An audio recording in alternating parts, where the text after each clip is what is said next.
Hi there, my name is Marnie, and I have a little story to tell you.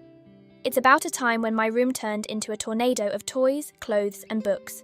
But don't worry, there's a lesson at the end of it all that I think you'll find super useful. One sunny morning, as I was playing with my toys, my mom walked into my room with a stern look on her face. She took a deep breath and said, "Marnie, it's time." I had no idea what she was talking about, so I blinked at her like a confused owl. "Time for what, Mom?"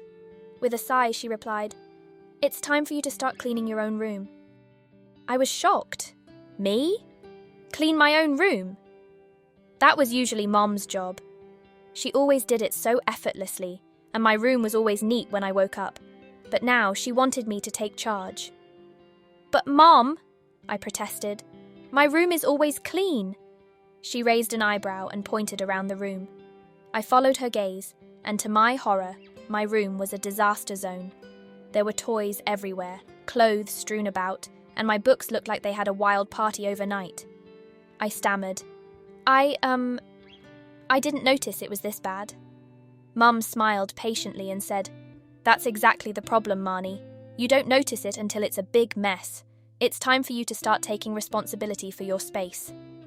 Feeling a bit embarrassed, I reluctantly agreed. "Okay, Mom, I'll clean it up."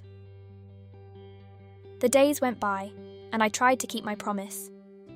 I started by picking up a toy here and there, but it felt like the mess was growing faster than I could clean. After a week or so, I found myself sitting in the middle of my room, surrounded by chaos, and I couldn't see the floor anymore. That's when the tears started to flow.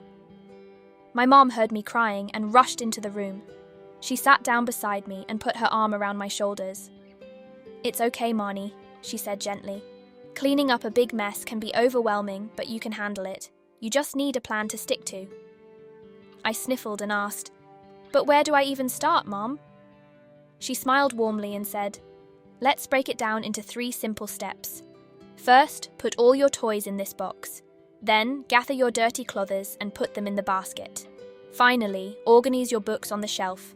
That's it, just 3 steps." I nodded, feeling a bit better already. "Thanks, Mom. But what if I forget what to do?" Mom had a brilliant idea. She grabbed a piece of paper and some colourful markers and said, "We'll write down your plan and put it up where you can see it. That way you won't forget." So we did just that. We wrote down the 3 steps, and I decorated the paper with rainbows and smiley faces.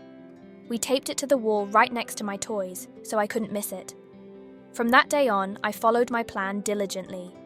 Every evening, I would put my toys in the box, my dirty clothes in the basket, and my books on the shelf. It was like magic. My room started to look tidy and organized, and it wasn't overwhelming anymore. As I continued this routine, I realized something important. Cleaning up wasn't so bad when it was broken down into small, manageable steps. It made me feel proud to see my room all neat and tidy, and I didn't have to cry about it anymore. Now, I want to share the lesson I learned with all of you, my friends. Cleaning up doesn't have to be scary or overwhelming.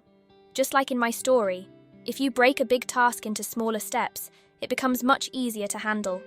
So the next time you're faced with a messy room, a pile of homework, or any other big challenge, remember my 3-step plan. Break it down, stay organized, and you'll conquer it like a champ. Life lesson. Cleaning up and tackling big tasks is much easier when you break them down into smaller, manageable steps.